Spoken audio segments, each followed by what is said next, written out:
వేదిక మీద పెద్దలు రవి గారు, పెద్దన్న నామోజు బాలాచారి గారు, తెలంగాణ సాహిత్య అకాడమీ కార్యదర్శి, మా సహాధ్యాయి ఆనందచారి గారి కవి విమర్శకులు, తెలంగాణ సాహితీ రాష్ట్ర బాధ్యులు, నా మిత్రుడు అరే ఓరే అని పిలుచుకునేంత చనువు ఉన్న యాకోబు, పరస్పరం తిట్టుకుంటూ కొట్టుకుంటూ ఉంటాం. అవతల చలం గారి మీద పట్టు విడవకుండా అశోక్ నగర్ లైబ్రరీలో సభల మీద సభలు పెట్టి రానందుకు నన్ను తిట్టి ఇప్పటికీ ఓ మొట్టికాయ మొట్టి దగ్గరగా ఉండే నాగేశ్వర శంకరం గారు, ఎస్ఆర్ఎన్ బీజేఎన్ఆర్ కళాశాల పూర్వ విద్యార్థిని పెద్దపల్లి తేజస్విని గారు, యాంకరు, తర్వాత పరిశోధకురాలని మననే మా కళాశాలలో బలరాం సార్ 200 కిలోమీటర్లు ప్రయాణం చేసి వచ్చి ఆలస్యంగా వచ్చి ఆకలితో నకనకలాడుతున్నప్పుడు ఆరుద్ర గురించి దాశరథి గురించి మాట్లాడమని అడగలేదు. నేను ఒక నెగిటివ్ ఇదితో మీకు మొదలు పెడతాను. ఆనంద్ నన్ను ఆహ్వానించాడు. ఇక్కడికి ఆహ్వానించినప్పుడు ఏం చెప్పానంటే, ఆనంద ఇదేం బాగలేదు,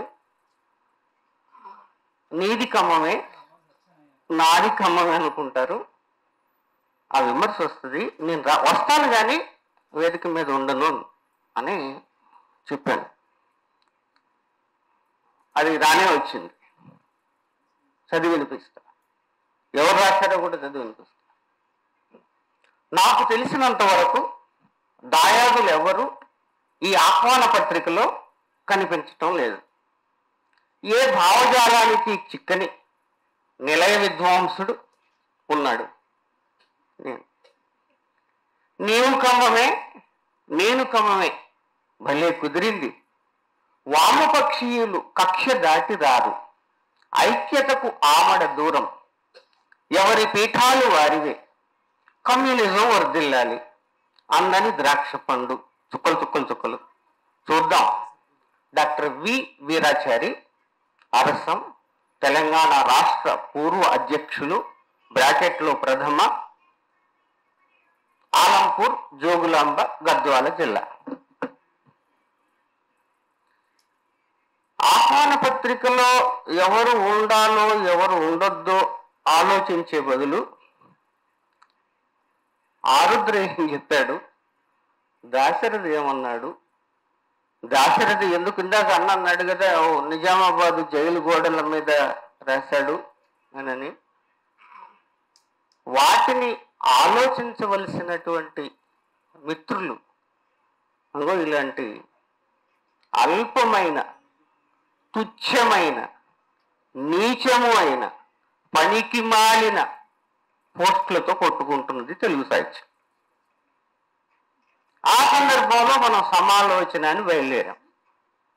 పైగా నిన్న కరీంనగర్లో ఉన్నాను. మిత్రుడు, పర్లేదే ఆరుద్ర గారి శత జయంతి కూడా తెలంగాణలో జరుగుతుందని అన్నాడు. పాపం కదా, ఆరుద్ర శత జయంతిని ఇక్కడ జరుపుకోవటం కానీ, ఆరుద్ర కాంట్రిబ్యూషన్ని, ఆరుద్ర స్కాలర్షిప్ని, ఆరుద్ర గారి పరిశోధక జిజ్ఞాసని, తృష్ణని మనం ఆవిష్కరించుకోవాల్సిన అవసరం ఉందని తెలంగాణ సాహిత్యం ఇంకొకరు గుర్తించారు. ఆరుద్రని దాశరథి పక్కన పెట్టి వాళ్ళని తలుచుకుంటున్నాం, సమాలోచన చేస్తున్నాం. ఇంతకుముందు గంటా జలంధర్ రెడ్డి గారు కూడా దాశరథి సమాలోచన పేరిట తెలంగాణ సాహిత్య అకాడమీ సపోర్ట్తోనే చాలా అద్భుతమైన, అట్లాగే మా బలరాం సార్ ఉన్నారు, సురవరం ప్రతాప్ రెడ్డి గారి మీద ఇండివిజువల్గా 2 సంపుటాలు, అద్భుతమైన సంపుటాలు తెచ్చారు. మామిడి పండు అనేటటువంటి వ్యాసం తెలంగాణ ఎప్పుడు సురవరం ప్రతాప్ రెడ్డి గారు 1940లకు ముందు రాశారు. ఇవాళ డిగ్రీ కళాశాలల్లో అది పాఠ్యాంశంగా ఉంది. పాఠ్యాంశంగా దాన్ని పెట్టినందుకు ఆ పాఠాన్ని ఎందుకు పెట్టారు సార్, ఇంత డ్రై పాఠం ఏం చెప్పాలి అని అధ్యాపక మిత్రులు వ్యతిరేక, ప్రతికూల, ఆ పాఠం తీసేయండి అని అనేదాకా పోయింది. కానీ ఇవాళ Mangifera, mango biography of Mangifera అనే ఒకడు స్వపన్ జోషి అనే ఆయన మామిడి పండు యొక్క జీవిత చరిత్రను రాశాడు 2024లో. తెలంగాణలో 1940లో సురవరం ప్రతాప్ రెడ్డి గారు మామిడి పండు గురించి 10 పేజీలలో చాలా సమగ్రమైన వ్యాసం.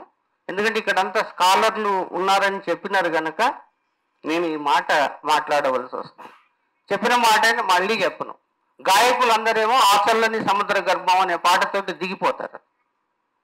స్కాలర్లేమో రుద్రవీణ పలికించాడు, అగ్నిధారలు కురిపించాడు, కవితా పుష్పం ఎక్కాడు, దిగాడు లాంటి మాటలతోనే ఇచ్చిన సమాచారాన్నే మళ్ళీ మనం ఇస్తున్నాం. కావాలంటే దాసరి మీద వచ్చిన వ్యాసాలని మీరు లెక్కించుకోండి.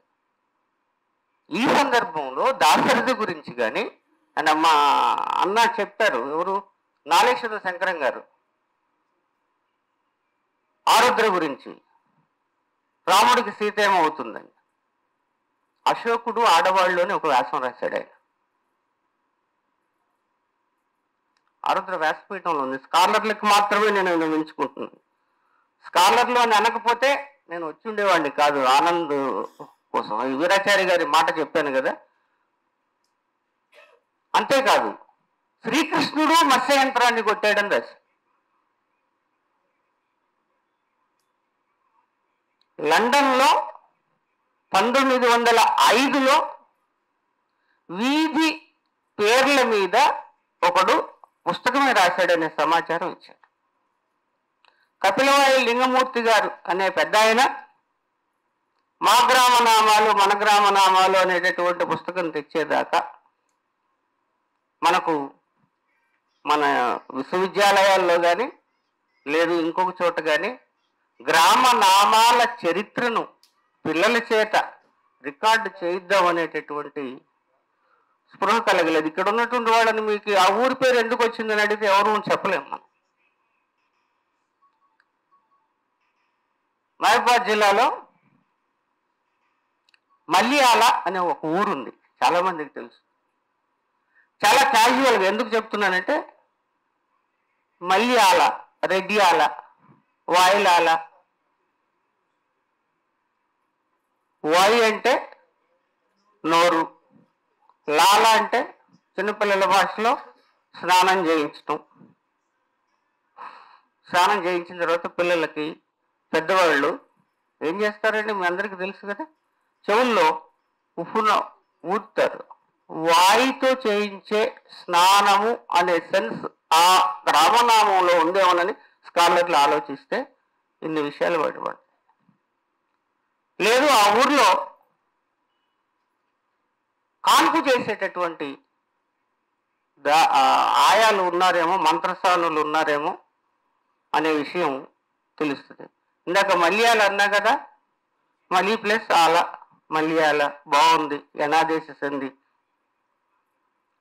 క్యాజువల్గా అడిగాను, పిల్లలు మీరు ఏమనుకోవద్దు, మీ ఊళ్ళో 2 పెళ్ళిళ్ళు చేసుకున్న వాళ్ళు ఎవరన్నా ఉన్నారా అని అన్నట్టు. ఓ సార్ మా ఊరంతా అదే సార్ అన్నా. నిజం సార్. ఇప్పుడు పరిశోధకుడు బయలుదేరుతాడు.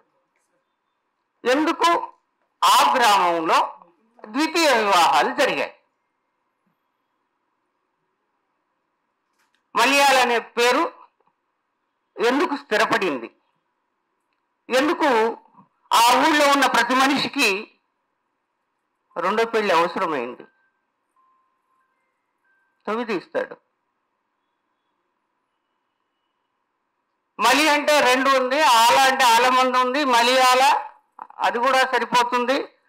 2వసారి గొడ్లను ఇడుస్తాం, 2వసారి ఇడిచేటటువంటి ఆలమందలు ఎక్కువ ఉంటుంది, మలియాల అయి ఉండొచ్చు. తెలిసిన సమాచారాన్ని ఇంకొక వ్యాసంలోంచి వాక్యాలు మార్చి అటు దిటు చేసి ఇందాక అన్నారు మన అది కాదండి. ఈ సందర్భంలో ఒక సంగిశెట్టి శ్రీనివాస్ గారు మన దాశరథి గారిని మనం మరింత లోతుగా ఆయన వ్యక్తిత్వాన్ని ఆవిష్కరించే ఒక చిత్రిక పట్టవలసిన అవసరం ఉందని గుర్తు. 2 మాటలతోనే ఆగిపోతాం మనం. ఓ నిజాం పిశాచమా కాలరాడు నిన్ను బోలిన రాజు మాకనడేని తీగలను తెంపినావు అగ్నిలోన దించినావు మా నిజాం రాజు తరతరాల కోటి రత్నాలు నా తెలంగాణ కోటి రత్నాలు సరిపెట్టాం. నువ్వు ఎక్కవలసిన రైలు జీవితకాలం నేటు పాపం ఆరుదరికి ఒక వాక్యమే మిగిలినట్టుంది. సంపుటాలు సమగ్రాంధ్ర సాహిత్యం మీరు ఒక్క పేజీ తీసుకోండి, 1 సంవత్సరం పరిశోధన చేయాల్సి వస్తుంది. శ్రీకృష్ణుడు మత్స్యంత్రాన్ని కొట్టాడు అనేటటువంటి వ్యాసం ఒక్కటి మిమ్మల్ని మళ్ళీ పునరాలోచన గొప్ప స్కాలర్గా తీర్చిదిద్దుతుంది.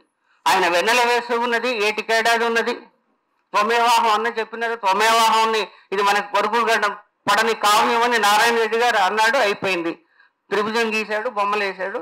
ఆయన కాలానికి ఆయన ఏదో పరిశోధన చేశారు, కొంత చేశారు. అది జటిల కావ్యమైంది, కటువైన కావ్యమైంది. ఆ తర్వాత అంత జటిలమైన కావ్యాన్ని, కటువైన కావ్యాన్ని ఇంతమంది పరిశోధకులు ఇన్ని గ్రాంట్లు తీసుకొని మళ్ళీ త్వమేవాహం మీద పునఃశోధన, పునర్మూల్యాంకనం, రీఅసెస్మెంట్. శ్రీశ్రీ గురించి సారు పెద్ద పుస్తకం రాశారు మన రవి గారు, తెలకపల్లి రవి గారు. గురజాడ మహోదయం తర్వాత ఒక తెలుగు కవి మీద వచ్చిన సమగ్రమైన పుస్తకం రవి గారు రాశారు.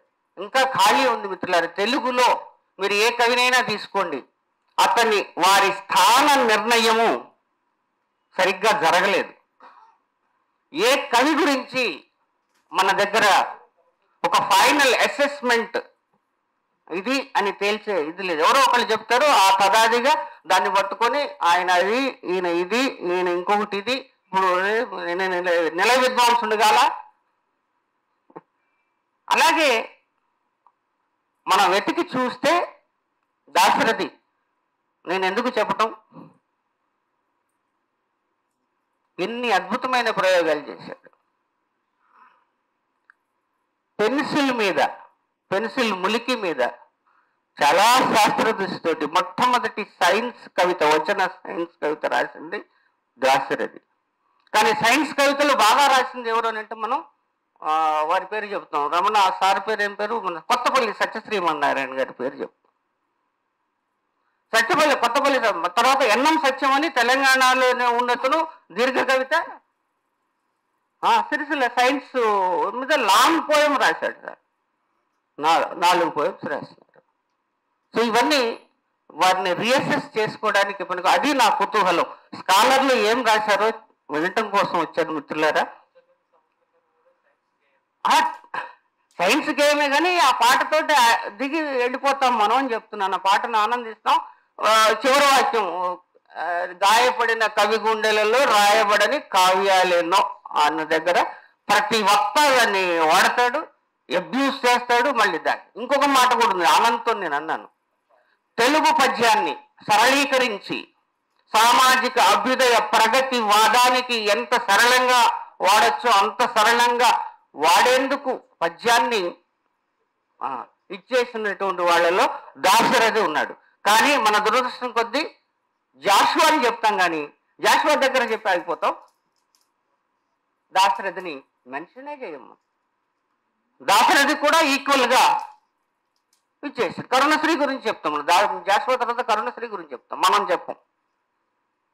మిగతా వాళ్ళు కూడా ఎవరు చెప్పరు. లేదు అని అంటే దానికి ఒక పేరు పెడతాం, ప్రాంతీయాధిపత్యము, కులాధిపత్యము, భాషాధిపత్యము, మతాధిపత్యము అని. నిజంగానే ఉన్నాయి. ఐడియాలజికల్గా అది ఉండొచ్చు కాక పొలిటికల్గా, చారిత్రకంగా మన తెలంగాణకి బోర్డంతా అన్యాయం జరిగినటువంటి మాట వాస్తవమే అయి ఉండొచ్చును, అయింది కూడా. దానికి న్యాయం కూడా జరిగింది. ఇప్పుడు జరగవలసింది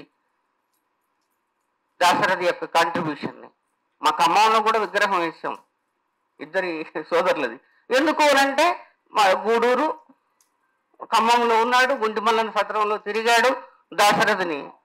మా ఖమ్మంలోని ఏ విద్యా సంస్థలోకి వెళ్ళినా దాశరథి ఎవరురా అంటే ఏమో తెలియదు సార్, ఆయన ఎమ్మెల్సీనా ఎమ్మెల్యేనా అని అడిగే పరిస్థితి ఉన్నది. సార్లకు తెలియదు దాశరథి, పాఠం ఉంటే తప్ప. అంటే ఆ సమాలోచన ఈ ఇద్దరి సాహితీమూర్తుల గురించి రీఅసెస్మెంట్ తోని జరగవలసి ఉంది.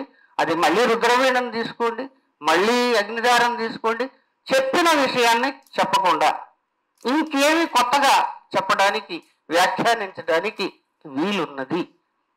ఎందుకు దాశరథి శీసపద్యాలు అధికంగా రాశాడా, రాస్తే ఎందుకు రాయవలసి వచ్చింది, ఆ శీసపద్యాల్లోనే ఏ విషయాలు చెప్పాడు, దాశరథి బాల్యం గురించి ఎన్ని స్వచ్ఛమైన మాటలు చెప్పాడు. శైశవిభూతి చెప్తాం మనం శ్రీశ్రీది, కానీ దాశరథి బాల్యం మీద అచ్చమైన పోయం ఒకటి వచ్చిన కవిత మనకున్నది. ఇవన్నీ చర్చనీయాంశాలని చెప్పట్లేదు. పరిశోధకులు ఇంకా రాయవలసింది, చేయవలసింది, తరచి చూడవలసింది, విలువ కట్టవలసింది, వన్నకి ఎక్కవలసినటువంటి అంశాలు ఉన్నాయి. ఇద్దరి వ్యక్తిత్వాల్లోనూ కూడా అలా వాటి వైపు దృష్టి సారిస్తారని, మనల్ని చైతన్యపరిచిన, మనకి ఆలోచనలు ఇచ్చిన, మనల్ని ముందుకు నడిపిన, ప్రగతిశీల మార్గంలో నడిపినటువంటి వారి బాటని అనుసరిస్తూ పరిశోధక మిత్రులు మరింత ఉత్తేజభరితంగా తెలంగాణ సాహితీమూర్తులని, వారి కాంటెంపరీ సమకాలికులు ఎవరైతే ఉన్నారో, రవి గారు మాట్లాడే ఉంటారు ఆరుద్ర గారి సినిమా పాటలకి దాశరథి సినిమా పాటలకి ఉన్న వ్యత్యాసం ఏమిటి. నేను ఎంఏ చదువుకునే రోజుల్లో 2 మాటలు వినపడాయి క్లాసులో. దాశరథి అంగారం రాశాడు, శృంగారం రాశాడు. ఎవరో అని ఉంటారు, అంగారము శృంగారము రెండింటినీ పోషించినటువంటి వాడు. ఆ మాటని 40 సంవత్సరాల నుంచి నేను వింటున్నాను, కొత్త మాట వింటలేదు. Thank you sir. అంటే నువ్వు కన్క్లూడ్ చేయగా మాట్లాడాల్సింది అయిపోయిందా రవి గారు? Thank you.